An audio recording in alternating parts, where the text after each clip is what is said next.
తాకట్లో ఉన్న మీ బంగారాన్ని విడిపించి ఆ రోజు ఆన్లైన్ రేటుకి కొంటాం. Sharma gold company.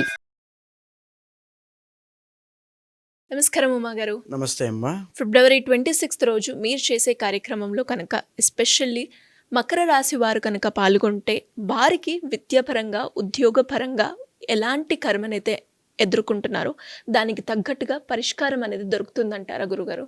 తప్పకుండా అమ్మా. మకర రాశి వాళ్ళ గురించి మనం మాట్లాడుకోవాలంటే ఒరిజినల్ 10th హౌస్ కాబట్టి కర్మస్థానంలో పుట్టినటువంటి వీళ్ళు నిరంతరము ఏదో ఒక పని చేయడంలోనూ, లేకపోతే శని బాగాలేకపోతే ఎప్పుడూ లేట్ సెటిల్మెంట్ విషయంలో బద్ధకము, లేజినెస్, సోమరితనం వీటి విషయంలో ఇబ్బంది పడుతూ ఉంటారు.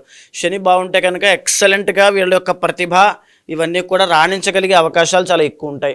దీంతో పాటుగా మకర రాశి వాళ్ళకి జరిగిన 7 సంవత్సరాలుగా ఏలినాటి శని అనేటువంటిది నడుస్తూ ఉంది. ఏలినాటి శని అంటే కర్మకారకుడైనటువంటి శని యొక్క దోషము. ఈ కర్మకారకుడైన శని యొక్క దోషంలో ఏలినాటి శనిలో మకర రాశి వాళ్ళు ఏవైనా ఇబ్బందులు పడ్డారంటే అది కర్మ ఉండడం వల్ల మాత్రమే ఇబ్బంది పడతారు. ఇదే కాకుండా ఏ రాశి వారు ఏ ఇబ్బంది పడుతున్నది కర్మ వల్లనే మనం ఆల్రెడీ చెప్పుకున్నాం చాలా సందర్భాల్లో. అయితే ఇప్పుడు మకర రాశి వాళ్ళకి మనం చూసుకుంటే రాబోయేటువంటి రోజుల్లో 3వ స్థానంలో షష్టగ్రహ కూటమైనటువంటిది పట్టబోతోంది మీనరాశిలో. ఏ పీరియడ్ ఆఫ్ టైంలో వీళ్ళకి ఎక్కువగా ఎఫెక్ట్ అయ్యే ఛాన్స్? మార్చి 28, 29, 30 ఈ ఎఫెక్ట్ ఏప్రిల్లో కూడా ఉండే అవకాశం ఉంటుంది. వెరీ కేర్ఫుల్గా ఉండాలి. మకర రాశి వాళ్ళు అగ్రెసివ్గా వెళ్ళకూడదు. మేజర్గా ఏంటంటే వాళ్ళు జీవితంలో తీసుకునే ముఖ్యమైన నిర్ణయాలు ఈ సమయంలో ఉండకుండా ఉంటే చాలా మంచిది. అదేవిధంగా మకర రాశి వాళ్ళకి ఇప్పటి వరకు ఒకవేళ వాళ్ళు 30 బిలో ఉన్నటువంటి వయసు వాళ్ళైతే ఏదైనా వెళ్తూ శుభకార్యము, పెళ్లి కానీ, సంతానము కానీ, లేకపోతే లైఫ్లో సెటిల్మెంట్ కానీ ఇచ్చే అవకాశాలు ఉంటాయి. కానీ అబోవ్ అంటే వీళ్ళు ఒక 60 అబోవ్ ఉన్నటువంటి వాళ్ళైతే ఖచ్చితంగా జాతకంలో మారకాధిపతి ఎవరైనా నడుస్తుంటే వాళ్ళకి ప్రాణాపాయ ఖండం ఖచ్చితంగా ఉంటుంది. సో ఆ విషయం బాగా గుర్తుపెట్టుకోండి. అదేవిధంగా మకర రాశి వాళ్ళకి 7th లార్డ్ చంద్రుడు అవుతాడు కాబట్టి ఆడవాళ్ళకి మ్యారీడ్ లైఫ్లో ఇబ్బందులు రావడం అలాంటివి జరిగే అవకాశాలు ఉంటాయి. అంటే బయటికి చెప్పుకోలేనటువంటి బాధలు ఉంటాయి. బికాస్ చంద్రుడు మనస్సు కారకుడు కాబట్టి అన్నీ మనసులోనే మనస్పర్ధలు లేకపోతే మిస్అండర్స్టాండింగ్స్ అన్నీ కూడా మనసులోనే దాచుకుని ఇబ్బంది పడతారు. అదేవిధంగా ఇంకా 6th లార్డ్ చూస్తే బుధుడు అవుతాడు వీళ్ళకి. ఈ 6th అండ్ ఈ యొక్క 9th లార్డ్ కాబట్టి వీళ్ళకి ఏంటంటే ఆరోగ్యపరమైనటువంటి సమస్యలన్నీ కూడా ఈఎన్టీ ప్రాబ్లమ్స్ కానీ లేకపోతే న్యూరో రిలేటెడ్ ప్రాబ్లమ్స్ కానీ ఎక్కువ వస్తాయి. వీటితో పాటుగా వీళ్ళకి శత్రువులు అనేవాళ్ళు చాలామంది ఎక్కువ ఉంటారు. వీళ్ళ బంధువుల్లోనే ఉంటారు. వీళ్ళ చుట్టుపక్కలే వీళ్ళకు శ్రేయోభిలాషుల్లాగా అనిపిస్తూ వీళ్ళకి కలిసిమెలిసి వీళ్ళతోనే తిరుగుతూ ఉంటారు. అది కూడా వీళ్ళ జీవితంలో పెను మార్పులు తీసుకొస్తుంది. అది కూడా వీళ్ళని చాలా బాధ పెడుతుంది వీళ్ళకి తెలియకుండానే. అది ఎందుచేత వస్తుంది అంటే కర్మ వల్ల వస్తుంది. కర్మ కారణం వల్ల మాత్రమే అది వస్తుంది. ఆ కర్మని నాశనం చేసుకోవడం కోసమే కర్మ ప్రాయశ్చిత్త రుద్రతంత్రం అనేటువంటి పేరుతో ఫిబ్రవరి 26వ తారీఖు మనం చేసేటువంటి కర్మ ప్రాయశ్చిత్త రుద్రతంత్రంగా మనం చేస్తున్నాం. సో మహాశివరాత్రి నాడు మాఘ బహుళ చతుర్దశి నాడు ఆ రోజున ఎవరైనా మకర రాశి వాళ్ళు కనుక పాల్గొంటే ఇప్పటి వరకు మీరు పడినటువంటి బాధలకి, కష్టాలకి, మీకు వచ్చినటువంటి కష్టాలకి అది ఒక ఆఖరి మెట్టు అవుతుంది. ఇంకా మళ్ళా కష్టాలు రాకుండా. ఎందుకు అంటే కర్మ ప్రక్షాళన అవుతుంది. శివ ఆరాధన చేయించడం వల్ల, మీతో ఆ రుద్ర హోమంలో పాల్గొనడం వల్ల, ఆ ఏకాదశి రుద్రాభిషేకం చేయడం వల్ల, ఆ శాంతి కళ్యాణాన్ని చూడడం వల్ల స్వామి యొక్క అనుగ్రహం పొంది ఆ యొక్క కర్మ ప్రాయశ్చిత్తం అవుతుంది. మకర రాశిలో ఉన్నటువంటి ఏ నక్షత్రాలకైనా శ్రవణము, అదేవిధంగా ఈ యొక్క ధనిష్ట వీళ్ళందరికీ కూడా మకర రాశి నక్షత్రాలందరికీ కూడా చిన్నప్పుడు నక్షత్ర దోషం ఉన్నా, లేకపోతే పెరిగే కొద్దీ పితృశాపాలున్నా, లేకపోతే అపమృత్యుగండాలున్నా, బాల అరిష్టగండాలున్నా, కాలసర్పదోషం ఉన్నా, కుజదోషం ఉన్నా, అవి ఏమీ చేయలేకపోతున్నాము, చాలా ఎక్కువ అవుతున్నాయి కదా అనుకున్నప్పుడు వాళ్ళందరికీ ప్రయోజనం కలగాలి. ఇవన్నీ ఏకకాలంలోనే దోషాలన్నీ కూడా నివృత్తి పొందాలనే ఉద్దేశంతో ఈ యొక్క కార్యక్రమాన్ని ఏర్పాటు చేయడం జరిగింది.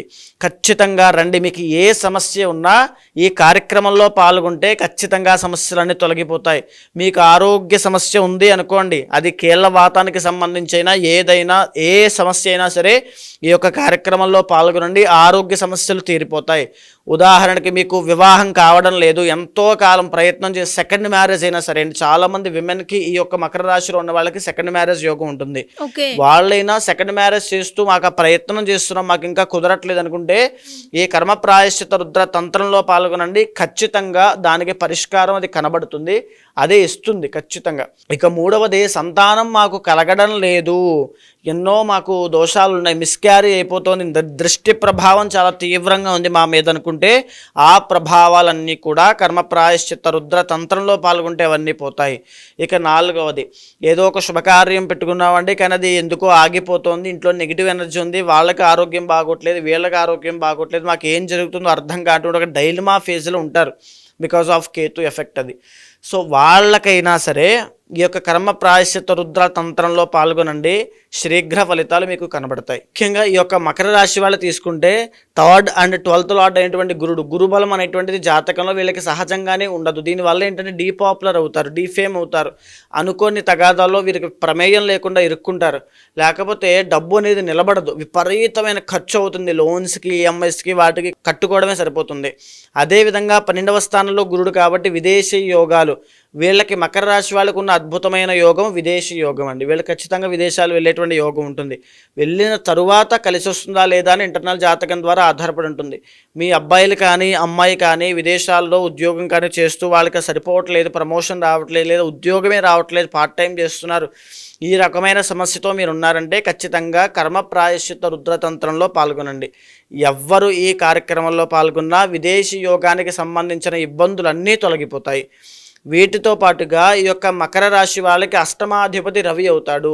అంటే దీనివల్ల ఏంటంటే అష్టమస్య ప్రాణ సంకట. మీకు ఇప్పుడు చూడండి, అష్టమంలో రవి ఉన్నాడు అంటే అష్టమాధిపతి. మకర రాశిలో జన్మించిన వాళ్ళకి ఇంటర్నల్ జాతకంలో రవి బాలేకపోతే ఆ తండ్రికి ఆరోగ్య సమస్యలు రావడం, తండ్రికి గండం ఉండడము, తండ్రికి ధన నష్టం కలగడము, కుటుంబపరమైన నష్టాలు చూడడం లాంటివి కానీ, లేదా ఈ జాతకుడికి ఆరోగ్యపరమైన ఇబ్బందులు, బోన్ క్యాన్సర్స్ లాంటివి కానీ వచ్చే అవకాశాలు ఉంటాయి. బికాజ్ రవి బోన్స్కి సంబంధించినటువంటి కారకుడు కాబట్టి అది దేని వల్ల వస్తుంది అంటే కర్మ వల్లే వస్తుందని. ప్రాణాంతకమైన ఆరోగ్య సమస్యలు ఎప్పుడూ కర్మ వల్లే వస్తాయి. చిన్న వయసులో అల్పాయుష్య గండాలు, రవి ఎప్పుడు కూడా పాపగ్రహంతో సమానము. అష్టమంలో రవి ఎప్పుడైతే వీళ్ళకి సహజంగా ఉంటారో వీళ్ళు ఆయుఃగండం అనేటువంటిది మకర రాశి వాళ్ళకు ఉంటుంది.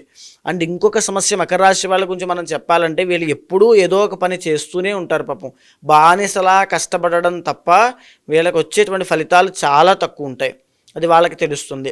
ఆ యొక్క కష్టానికి ప్రతిఫలం కావాలంటే ఆ కర్మదోషం పోవాలి.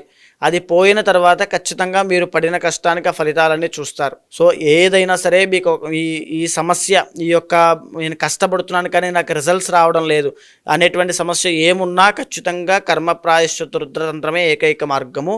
మహాశివరాత్రి నాడు మాత్రమే చేసేది కాబట్టి ఈ మహాశివరాత్రిని మిస్ చేసుకోకండి.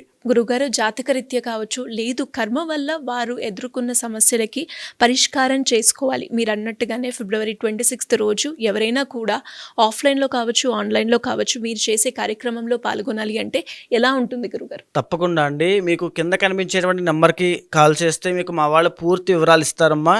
కానీ ఒక్కడు గుర్తుపెట్టుకోండి, స్వయంగా మీరు వచ్చి స్వామివారికి చేస్తే ఆ యొక్క సంతృప్తి, ఆత్మ సంతృప్తి, ఆ యొక్క మీ యొక్క జన్మ ధన్యం అవుతుంది. జన్మకో శివరాత్రిని ఎందుచేత అంటారంటే అమ్మా, ఒక్క శివరాత్రిని సద్వినియోగం చేసుకుంటే చాలు, జీవితం అంతా కూడా తరించిపోతుంది, మన తరతరాలు తరించిపోతాయి. ఒక శివభక్తుడు ఇంట్లో జన్మించాడంటే ఆ ఇల్లు ఎంతో అదృష్టం చేసుకుంటే కానీ ఆ శివభక్తుడు ఆ ఇంట్లో జన్మించడు. అలాంటి మీరు, ఆ శివభక్తితో ఉన్నటువంటి మీరు వచ్చి ఆ కార్యక్రమంలో పాల్గొని ఆ యొక్క స్వామివారికి సేవ చేయండి. మీ యొక్క నవవిధ భక్తి ఏ విధంగా మీరు సేవ చేసినా పర్వాలేదు. స్వామివారిని గానము చేస్తారా, కీర్తన చేస్తారా, స్వామివారికి పూజ చేస్తారా, అభిషేకం జరిపిస్తారా, స్వామివారికి ఏకాదశ రుద్రాభిషేకము, లక్ష బిల్వార్చన, లలితా సహస్రనామ పారాయణ, స్వామివారికి శాంతి కళ్యాణము, రుద్రహవనము, మహాలింగ దీపార్చన, ఇలా ఎన్నో కార్యక్రమాలు మీ చేతిలో మీరే స్వయంగా చేసి స్వామివారి యొక్క కైంకర్యంలో పాల్గొని కర్మని ప్రక్షాళన చేసుకోండి. ఎవరైనా తెలియని వాళ్ళు ఉంటే వాళ్ళకి కూడా కార్యక్రమం వివరాల యొక్క తెలియజేయండి. ఆది దంపతులకు అనుగ్రహాన్ని కలగజేసేలా చేయండి. ధన్యవాదాలు గురుగారు. నమస్తే అమ్మా. సుమన్ టీవీలో మీ పర్సనల్ అండ్ బిజినెస్ ప్రమోషన్స్ కోసం కింది నెంబర్కి కాంటాక్ట్ చేయండి.